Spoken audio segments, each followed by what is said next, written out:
உங்கள் சத்யாவில் குளு குளு ஏசி ஆஃபர்.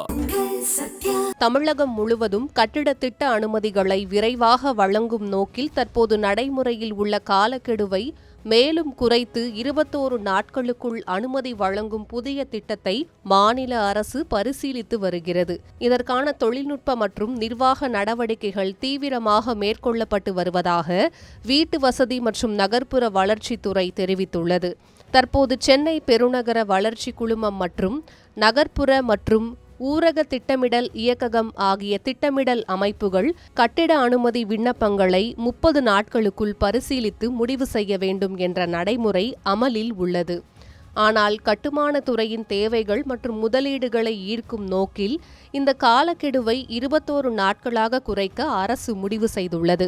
சமீபத்தில் நகராட்சி நிர்வாகம் மற்றும் குடிநீர் வழங்கல் துறை சென்னை மாநகராட்சி உள்ளிட்ட அனைத்து நகர்ப்புற உள்ளாட்சி அமைப்புகளுக்கும் 27 நாட்களுக்குள் கட்டிட அனுமதி வழங்க வேண்டும் என்ற உத்தரவை பிறப்பித்திருந்தது. தரைத்தளம் மற்றும் 2 மாடிகள் வரை அல்லது ஸ்டில்ட்டுடன் 3 மாடிகள் மற்றும் 8 குடியிருப்புகள் வரை உள்ள கட்டிடங்களுக்கு உள்ளாட்சி அமைப்புகளே அனுமதி வழங்குகின்றன. அதற்கு மேற்பட்ட பெரிய கட்டிடங்களுக்கு CMDA மற்றும் DTCP ஒப்புதல் வழங்குகின்றன. மேலும் சென்னை பெருநகர பகுதியில் உயர் அடுக்குமாடி கட்டிடங்களுக்கான அனுமதி நடைமுறையையும் அரசு அண்மையில் எளிமையாக்கியுள்ளது. இதற்கான அதிகாரங்கள் நேரடியாக CMDAவுக்கு வழங்கப்பட்டுள்ளன.